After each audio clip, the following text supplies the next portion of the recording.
ఈ సంవత్సరం దీపావళి ఎప్పుడు అని చాలామంది అడుగుతూ ఉన్నారండి. కారణం ఏమిటంటే అక్టోబర్ 20వ తేదీ దీపావళి అని చెప్పేసి పంచాంగాల్లోనూ క్యాలెండర్లోనూ వ్రాసినప్పటికీ కూడా ఆ రోజున అమావాస్య సూర్యోదయానికి లేని కారణంగా చాలామందికి సందేహం వచ్చింది. సూర్యోదయానికి అమావాస్య 21వ తేదీ ఉంది కావున దీపావళి కూడా 21వ తేదీనా అని చాలామంది అడిగారండి. కానీ కాదు, ప్రతీదీ కూడా మనం సూర్యోదయానికి చూడకూడదండి.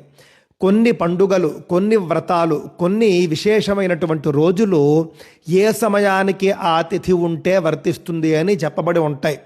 ఆ విధంగా మనం చూసుకున్నప్పుడు దీపావళి కూడా ప్రదోష కాలానికి ఎప్పుడైతే అమావాస్య ఉంటుందో ఆ రోజే దీపావళి, ఆ రోజే లక్ష్మీ పూజాధికాలన్నీ చేసుకోవాలి అని చెప్పేసి మనకు ధర్మశాస్త్రాల్లో కనిపిస్తూ ఉన్నదండి. పూర్వత్రైవ ప్రదోష వ్యాప్తౌ లక్ష్మీ పూజాదౌ పూర్వ అని చెప్పేసి స్పష్టంగా మనకు ధర్మశాస్త్రంలో కనిపిస్తూ ఉన్నది.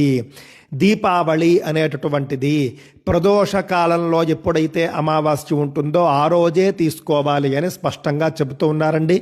2 రోజులు కూడా ప్రదోషంలో అమావాస్య ఉంటే ఏమిటి అనే తరువాత చర్చ. ఈసారి అలా లేదు.